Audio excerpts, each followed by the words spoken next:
Let's read some Glitch in the Matrix stories. This story happened about 5 years ago while we were living in a 2-story townhouse complex. For backstory, my family has always had paranormal experiences wherever we go, but this was by far the most obvious, and we have yet to find one threatening.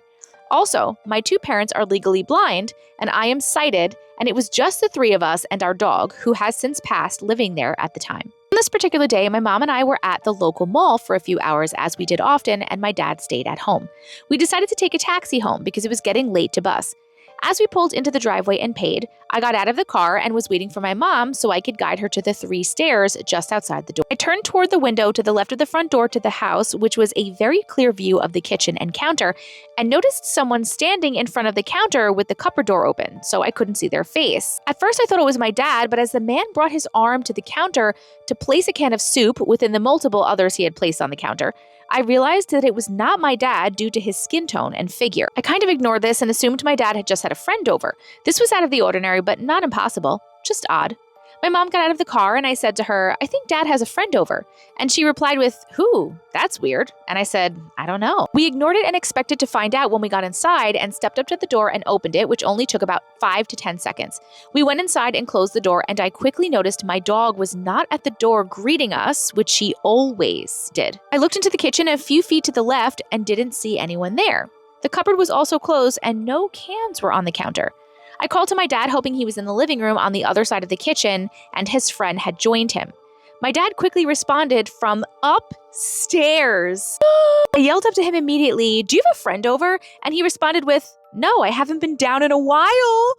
I immediately broke down crying. I felt like I was going crazy because I'd seen this man less than 30 seconds ago and many cans on the counter. I'd be crying too, friend. I get it. Now the story gets weirder. I'm sorry. How is it getting weirder? My dad was upstairs at the time I had seen the man from the outside, and this is his side of the story he told me, which would have happened at the same time. He was just coming out of his room, and for context, my dad can see a little bit, like contrasting shadows and light.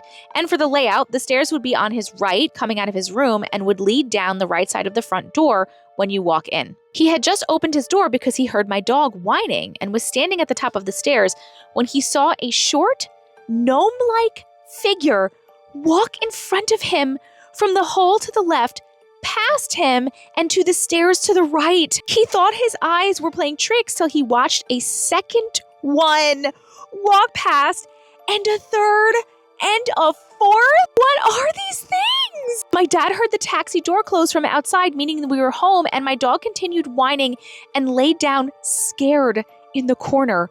This was extremely out of character, as she was always very excited when we came home. He looked to the right, but he couldn't see them anymore because it was too dark near the stairs, and he could only see when they passed in front of the hall light.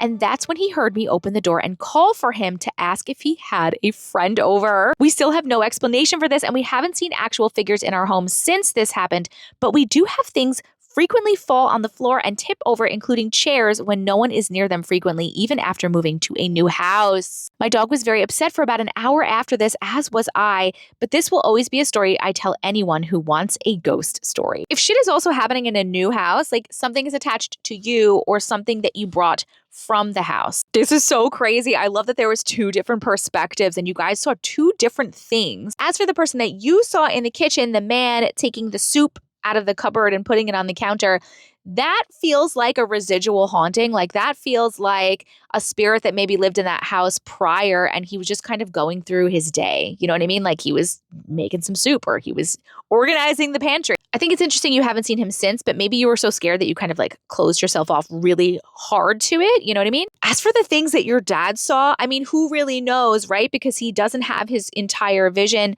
But he was seeing and he saw multiple things. And the dog was scared. When the dog is scared, like, believe your animals. They're not going to lie. Dogs don't lie. I wonder if he was just seeing more spirits that lived in the house. Maybe just more spirits. And maybe one of them, no, but you know what? I was going to say maybe one of them is the one that went downstairs and did the cupboard kitchen thing. But no, that was a separate one because these events were happening like at the exact same time, right? I'm going to just say there were more spirits that lived in the house. I know you said that you and the dog were really scared, but like, were you scared just because it was a weird experience, or did you feel like the entities that you saw were negative, because they don't seem like they are negative. It really feels like a residual haunting situation to me. So crazy though. I love the two perspective things. Let me know what you guys think in the comments, and thank you so much for sharing your story. I'm Auntie Matrix, and I share people's weird experiences about things like glitches in the Matrix, dreams, aliens, and the paranormal. So if you're into that kind of stuff, please hit the follow button. And if you have a story yourself that you'd like to try to share, send it here to this email address. We believe you.